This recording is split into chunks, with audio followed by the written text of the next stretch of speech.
Bienvenidos a todos. Buenos días, ¿me escuchan? Contento de que estén con nosotros. Soy el pastor Jay, mi esposa que acaban de ver, que ve hermosa y brillante. Y estoy bendecido de estar casado con ella. Mientras nos preparamos para... les recuerdo que al salir tenemos una caja aquí. Si quieren dar sus diezmos, ofrendas, aquí tenemos esa caja también. También en línea o en Facebook pueden haber una dispositiva ahí donde pueden diezmar, y les agradecemos de que han sido fieles con nosotros y que continúan siendo fieles con nosotros. Dios ha hecho cosas increíbles cada semana. Tenemos a Matt Brown, es nuestro pastor de operaciones aquí, que significa que él y este equipo alrededor hacen que todo funcione. No podríamos hacer nada si no fuera por ellos. Brock, Kaylor, les amamos, hacen que eso funcione perfectamente, pero Matt ha ido a trabajar también para advocar para la iglesia local. Y en este tiempo es único. Muchas iglesias no tienen la habilidad de hacer lo que hacemos. Pueden tener servicios y no tienen las oportunidades que nosotros tenemos como de poder hacer esto. Alguien tenía que cabildear en nombre de la iglesia, y Matt el que ha hecho eso. Y ha trabajado Matt sin descanso. Algunos tal vez sigan lo que él hace en Facebook, pero ha estado trabajando tan fuerte. En este proceso decidió que va a empezar a cabildear para esta iglesia local y creó un plan junto con otro grupo, con otra gente, con Susan y otros. Creó este plan para enviar un plan para que los dirigentes del Estado nos permitan movernos a la localidad interna, dentro del edificio. Vamos a ver si la restricción se levanta en los próximos meses y vamos a ver si se pueden. Gracias, Matt. Pero la realidad es que sabemos que nuestro plan es que en el próximo mes vamos a movernos ya dentro del edificio. El clima ya se va a empezar a mover. En este proceso, el frío ya viene. Vamos a empezar a planear cómo movernos. Les vamos a dar comunicación en cómo vamos a planear todo esto por medio de las redes sociales o por email para mantenerlos informados. Esta próxima temporada, en esta pandemia, cómo nos vamos a mover adentro de la iglesia, les vamos a avisar. Muy emocionado por eso. Continuamos en esta serie llamada El Rey, que es nuestro estudio a través del Evangelio de Marcos. Hoy vamos a repasar el capítulo 8. Y hoy, el capítulo 8, reconocemos que este capítulo, en el Evangelio de Marcos, es un punto clave en la historia del ministerio de Jesús, específicamente en la tutoría de sus discípulos, porque hasta este punto los 12 discípulos que Jesús llamó, hubo otros que comenzaron a seguirlo y trataron de estar en casi todas partes con él. Sabemos esto desde el final de Lucas y el comienzo de Hechos. Esos libros nos muestran esto. Había 120 discípulos esperando el Espíritu Santo después de la muerte y resurrección, pero los 12 seguían siendo sus seguidores más cercanos, las personas que estaba guiando, las personas que estaba discipulando para llevar el Evangelio a todo el mundo. Y sin embargo, hasta este punto, aún estos discípulos no tenían la imagen real de quién era Jesús. Incluso a través de todas las curaciones, los milagros, expulsión de demonios, estaban un poco ciegos de quién realmente era Jesús. No entendían completamente. Escuchamos a Jesús cuestionar su fe durante las tormentas. Jesús llamó a los aburridos en el capítulo 7. Los vemos cuestionándolo a Jesús todo el tiempo. Todavía no lo entendían completamente. ¡Hey! ¿Qué es esto, Jesús? ¿Qué es esto? ¿Qué significa esto? No lo entendían. Y en el capítulo 8 vemos el cambio. Más o menos. Vamos a hablar de eso. Pero primero veamos otro ejemplo de su imperfección. El capítulo 8 comienza con otra historia de Jesús multiplicando alimentos para alimentar a miles de personas. Es lo que dice. Otra versión diferente. Dice, durante esos días se reunió una gran multitud. Como no tenían nada para comer, Jesús llamó a sus discípulos y les dijo, tengo compasión de esta gente.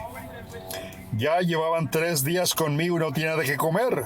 Si los envió a casa sin hambre o con hambre, se caerán en el camino porque tienen mucho que caminar. Y los discípulos respondieron, ¿pero de dónde encontraremos comida para alimentarlos aquí tan lejos, Señor? No tenemos suficiente para alimentarlos. Ahora, ya habían visto milagros. Jesús había multiplicado el almuerzo de un niño para alimentar a 5,000 gentes. Y dice, ¿dónde vamos a encontrar comida? Y Jesús le dice, ¿cuántos panes tienen? Y le dicen 7. Y le dijo, sienten a la multitud que se en el suelo. Después tomó los 7 panes, dio gracia, los partió, se los dio a sus discípulos para que los distribuyeran a la gente y así lo hicieron. También tenía algunos peces y también dio gracias por ellos. Después los discípulos recogieron 7 canastas llenas de pedazos que sobraron. Cerca de 4,000 estaban presentes. Después de despedirlos, subió al barco, una barca con sus discípulos, y este fue otro milagro cuando ya después se fue con ellos a Dalmanuta. Otro milagro, otra prueba. Señal para estos discípulos. Pero después vinieron los fariseos y empezaron a probar a Jesús. Y le dice Jesús, ¿por qué me piden señales? Dijo. Les digo, no habrá señales, les dijo. ¿Cuál es el punto de Jesús en este punto? Cada vez que vemos milagros de Jesús, ¿es por compasión, por bondad, o por el propósito de revelar su gloria, o el propósito de liberar a alguien? Ahora, los fariseos estaban tratando de probar a Jesús, por eso le hacían preguntas. Querían pruebas. Y Jesús les dice, veo su corazón. No soy espectáculo, les dice. Y les dice, hey, vámonos. Y luego se fue. Esta es probablemente otra razón por la que los fariseos no lo querían. Los abandonó, los dejó. Y en la próxima sección vemos cómo vemos la ceguera de los discípulos. Porque una vez que entraron a la lancha para ir al otro lado del lago, los discípulos se les había olvidado traer pan, excepto un panecillo que traían ahí en la barca. Un panecillo.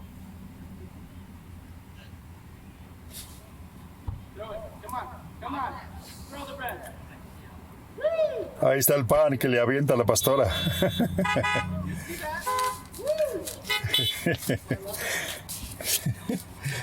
Le aventó el pan.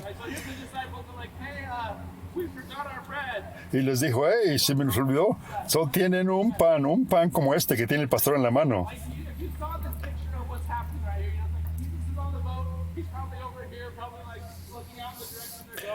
Tal vez Jesús está viendo y dice, pues nomás tiene un pan, ¿qué vamos a hacer? ¿Qué vamos a hacer?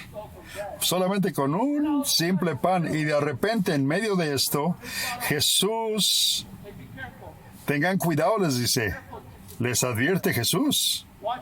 Cuidado con la levadura de los fariseos y la de Herodes. Esto está marcado en Marcos 8, 14 al 15. Los discípulos, pues no entendían. Se quedan pensando, dice, ¿qué? ¿Qué dice? Ven, tengan cuidado. ¿Por qué dijo eso? ¿Qué significa eso, haber dicho? O sea, aún se quedaron pensando.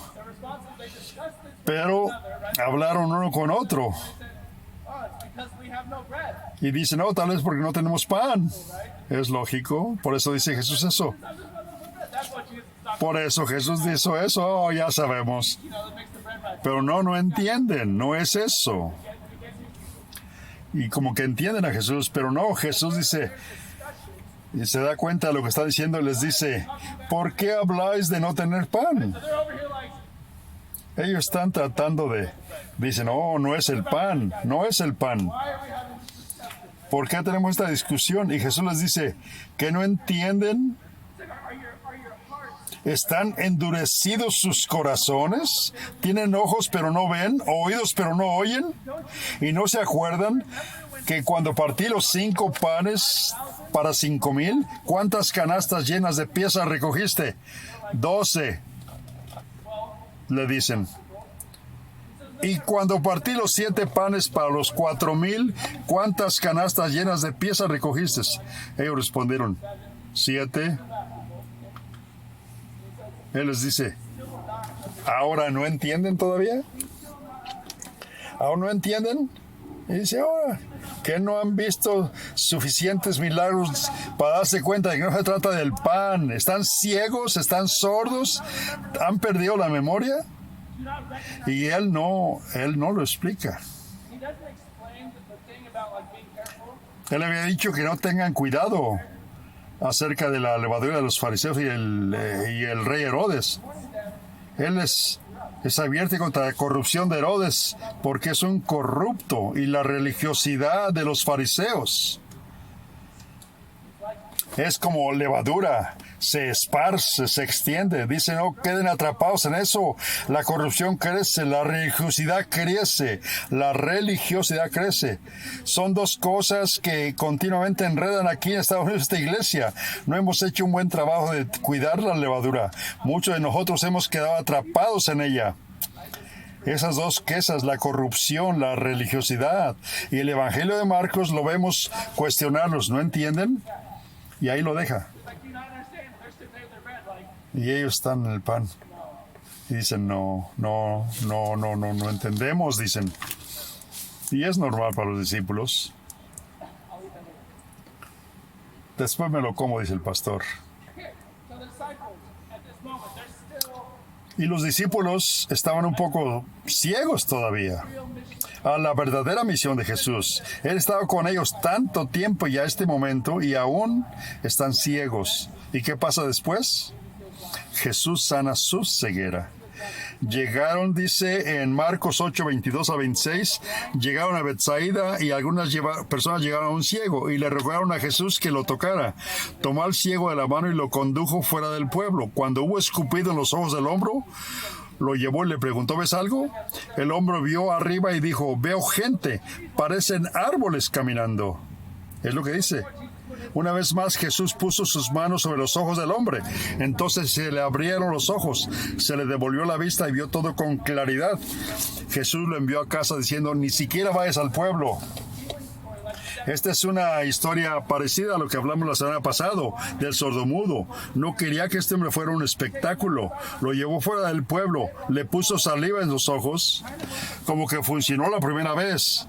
Pero la curación completa llegó la segunda vez que Jesús puso las manos en sus ojos, lo cual es una gran recordatorio de que si la oración no muestra resultados completos iniciales, no debemos rendirnos. No debemos ser como, bueno, la gente parecen árboles. Quiero decir que probablemente sea lo suficientemente bueno. Sigue orando. Los discípulos podrían estar empezando a entenderlo mejor. Están empezando a ver la imagen completa. Mira lo que dice Marcos. Jesús y sus discípulos se fueron a las aldeas cercanas a Cesarea de Filipo y en el camino les preguntó, ¿quién dice la gente que soy? Les pregunta Jesús. Dice, algunos dicen que es Juan el Bautista, otros dicen que Elías y otros uno de los profetas. Y le pregunta, ¿y tú, ustedes qué dicen? ¿Quién soy? Y Pedro le dice, tú eres el Mesías. Jesús les advirtió que no le contaran a nadie. Y Pedro, ya lo conseguí, ya le atiné. Eso es, por primera vez, iglesia.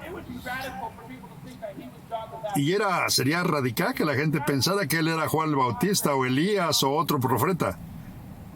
Pero esos 3 ni siquiera se comparan con el Mesías. Ni Juan el Bautista, ni Elías, ni profeta. El Mesías significa el ungido. No solamente un ungido, sino el ungido rey, descendiente de David, el que restauró a Israel, el prometido, profetizado del rey. Iglesia, Pedro tiene razón a llamar a Jesús Mesías, pero lo que Pedro quiso decir con el término y lo que Jesús quiso decir con él son completamente diferentes en este punto. Vamos a verlo en un punto. Pedro empiezan a pensar que este es realmente el rey. Jesús restaurará a Israel como nación restaurarla. El rey que derrocará al imperio romano. El rey que reinará sobre su nación soberana para siempre. El reino de Israel restaurado. Bueno, eso no es el reino que Jesús trajo al ministerio. No. En este tiempo, el reino de Jesús no sería derrocado. Más bien, transformó los corazones hasta el punto de que los valores de su reino se vivieran frente a su oposición. En el futuro, el momento donde estamos ahorita, el reino de Jesús transformaría el mundo de forma irresistible. Estamos aquí en Yakima, Washington, adorando a ese mismo rey. Pero volviendo a la historia, aquí es donde Jesús finalmente pinta la imagen más clara que puede para sus discípulos y los va a sacar de lo que esperaban que fuera este Mesías. Y continúa Marcos, cuando por fin dicen aquí está el Mesías. Y comenzó a enseñarles, dice en Marcos 8:31. El Hijo del Hombre debe sufrir mucho y ser rechazado por los ancianos, los principales sacerdotes y los maestros de la ley, y que debía ser muerto y resucitar después de 3 días. Habló claramente sobre esto, y Pedro lo llevó aparte y comenzó a reprenderlo. Pedro, el que finalmente lo consiguió, el que entendió, el que afirmó que él era el Mesías, al escuchar la pura verdad de lo que iba a suceder, llevó a Jesús a un lado para reprenderlo. No, Jesús, tú eres el Mesías. No, tú eres el Mesías, le dice. Tú eres el rey, no te van a matar. No vas a morir. Vas a reinar. ¿De qué estás hablando? Pero cuando Jesús... ¿Qué le dijo Jesús? Hazte a un lado, le dijo. Hazte a un lado, le dijo. Satán le dijo. ¿Se imaginan?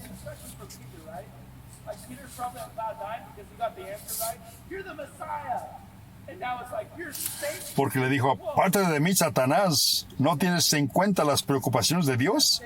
Sino meras preocupaciones humanas. No tienes en cuenta tus preocupaciones de Dios. No tienes en cuenta, les dijo, las preocupaciones de Dios, sino meras preocupaciones humanas. Dice el pastor que son las cosas que debemos nosotros hacernos las preguntas. ¿Tenemos en mente las cosas de Dios o las cosas humanas? Y llamó a la multitud y les dijo, el que quiera ser mi discípulo, les dijo, debe negarse a sí mismo, tomar su cruz y seguirme, porque el que quiera salvar su vida, la perderá. Y el que pierda la vida por mí y por el Evangelio, la salvará. ¿De qué le sirve a alguien ganar el mundo entero y perder su alma? ¿O qué puede dar alguien a cambio de su alma? Si alguno se avergüenza de mí y de mis palabras en esta generación adúltera y pecadora, el Hijo del Hombre se avergonzará de ellos cuando venga en la gloria de su Padre con los santos ángeles. Y les dijo, de cierto os digo que algunos de los que están aquí no gustarán la muerte antes de ver que el reino de Dios ha venido con poder. Esto está en Marcos 8:34. El que quiera ser mi discípulo debe negarse a sí mismo y tomar su cruz y seguirme. Ya saben lo interesante de esto. Ustedes están en la iglesia, han escuchado eso, tomar la cruz y seguirme. Pero lo interesante de esto es que no sabían que Jesús iba a morir en la cruz. Ellos no sabían. Les acaba de decir que va a morir, pero no les dijo cómo iba a morir. Jesús les reprochó, pero Jesús no le reveló su forma de muerte. Nosotros leemos, toma mi cruz y sígueme. Y tenemos que cargar la cruz como Él, pero ellos no vieron esto. En esta misión mesiánica, Jesús usa el ejemplo de llevar la cruz para representar el seguirle. Porque el instrumento de ejecución en ese tiempo era la cruz, violenta y dolorosa. Llevar la cruz era llevar la viga horizontal de la cruz al lugar de la ejecución, pasando por delante de las turbas de la gran multitud que se burlaban, al igual que Jesús finalmente hizo por ellos y por nosotros. Jesús describe para que deben estar preparados todos los verdaderos discípulos. Dice, si me sigues, debe estar preparado para enfrentar el desprecio literal y la muerte. Porque para ser discípulo de Jesús, debemos seguir hasta la punta de la cruz. Vean que seguir a Jesús no es fácil. No es fácil, viene con dolor, viene con desprecio. Para muchos en nuestro mundo hoy, especialmente para los creyentes gentiles que no estaban leyendo este evangelio, puede venir con la muerte. Y mira, porque ellos creían en Jesús y era enfrentarse a la muerte. Y iglesia, reconozco que seguir a Jesús no es fácil. Y no ha sido fácil para mí, no ha sido fácil para nosotros. Hemos sentido dolor seguir a Jesús, hemos sentido desprecio, aún más cuando estamos en liderazgo y seguimos a Jesús. Y sin embargo, no estamos bajo la misma persecución que aquellos creyentes en ese tiempo experimentaban. Pero ¿saben qué se ve bien a veces? La forma del mundo.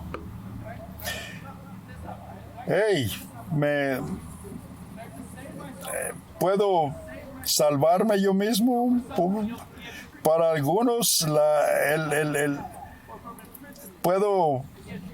Pero Jesús les dice clarito, ¿de qué le sirve a alguien ganar el mundo entero y perder su alma? En el Evangelio de Mateo dice, entra por la puerta estrecha, porque ancha es la puerta y espacioso el camino que lleva a la perdición. Y muchos entran por él, pero pequeña es la puerta y angosto el camino que conduce a la vida, y solo unos pocos la encuentran. Eso es en Mateo 7. Y son riesgos. Seguir a Jesús son riesgos. Nos costará, pero también lleva a la vida, lleva a seguridades eternas. Y Jesús dijo, en verdad les digo que algunos de los que están aquí no probarán la muerte antes de ver que el reino de Dios ha llegado con poder. Eso dijo en Marcos 9. Y este versículo confunde un poco.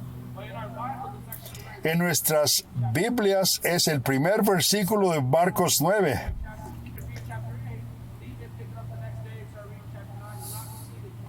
Y no ven, por ejemplo, cuando vemos por capítulos,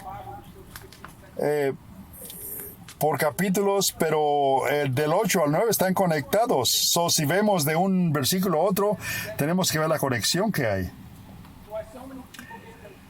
Cuando hay mucha gente que puede estar confundido porque Jesús le piensa que le está diciendo a esta multitud que no morirá hasta que Jesús regrese, atrayendo al fin de los tiempos como un nuevo cielo y una nueva tierra, como leemos en Apocalipsis, lo cual es imposible para aquella tiempo porque no podrían esperar. Es imposible eso. Pero si lo lee en el contexto de lo que Jesús acaba de decir al final de Marcos 8, la razón por la que algunos en esa multitud no probarán la muerte antes de ver que el reino ha llegado, es porque el reino de Dios ya ha llegado.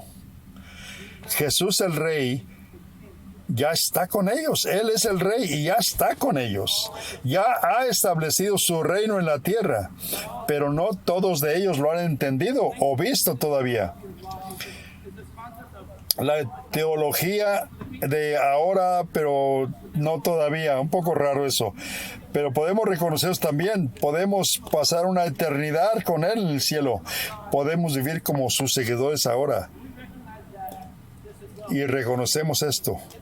Jesús es el Rey, su reino es aquí en Yakima, el día de hoy. y podremos pasar nuestras eternidades con Él en el cielo. Podemos vivir como sus seguidores ahora. Y no siempre será fácil para nosotros. Hasta este punto tal vez lo hayas hecho, pero para nosotros como estadounidenses, comparado con otra parte del mundo, nosotros hemos experimentado una cristiandad cómoda por la razón donde vivimos, es la realidad. Pero ¿qué tal si eso cambiara? Nuestro mundo está cambiando, el castigo de la iglesia va en aumento. Podría empeorar a partir de aquí. Podría volverse más difícil. Muchos de nosotros o muchos de ustedes conocen a amigos, familiares, otras personas, tal vez incluso usted mismo, que ha elegido el camino del mundo. Ha elegido la puerta ancha y el camino ancho sobre el camino de Cristo. Y eso puede parecer realmente atractivo en ciertos momentos. Y no estoy hablando de política. Esa analogía del camino ancho. Si llego en una vereda, en un camino, y escojo irme a la izquierda o a la derecha, hay un camino ancho, un camino angosto. La mayoría se van por el amplio. Puede ser apelable, puede ser. Y no estamos hablando de política, estamos hablando de caminar en el camino del mundo comparado con caminar en el camino de Jesús. El mundo puede ser atractivo, sin embargo, Jesús dice, el que quiera ser mi discípulo debe negarse a sí mismo, tomar su cruz, de negarse a sí mismo y seguirme. Porque el que quiera salvar su vida, la perderá, pero el que la pierda por mí y por el Evangelio, la salvará. ¿De qué le sirve, dice Jesús, a alguien ganar el mundo entero y perder su alma? ¿O qué puede dar alguien a cambio de su alma? Si alguno, dice Jesús, se avergüenza de mí y de mis palabras en esta generación adúltera y pecadora, el Hijo del Hombre se avergonzará de ellos cuando venga en la gloria de su Padre con los santos ángeles. ¿Está dispuesto, iglesia? ¿Estamos listos? ¿O estaremos avergonzados? ¿Dejaremos que el mundo y los caminos del mundo ganen en nuestras vidas? ¿O tomaremos nuestra cruz y lo seguiremos? Oremos. Señor Jesús, te alabamos. Señor, leemos este texto, Señor, y en estos discípulos, Señor, no entienden todo esto, Señor. Los discípulos, Señor, que tratan de imaginar cómo seguirte, Señor, pero fallan, Señor. Y esto yo mismo doy cuenta en mi vida, Señor. No soy un perfecto seguidor de Jesús. Pero, Señor, estoy dispuesto. Tengo la voluntad de tomar mi cruz y seguirte, Señor. Estoy dispuesto a enfrentarme con desprecio, con dolor, porque tu reino está aquí, Señor, y voy a seguir al Rey. Si estás aquí, ya sea que estén envueltos o metidos y no han dado su vida a Jesús, nunca han tomado ese. Les digo en este momento, no es fácil. La vida no se hace fácil solamente sol y luz, calorcito, no. La vida es difícil, sin Jesús o con Jesús.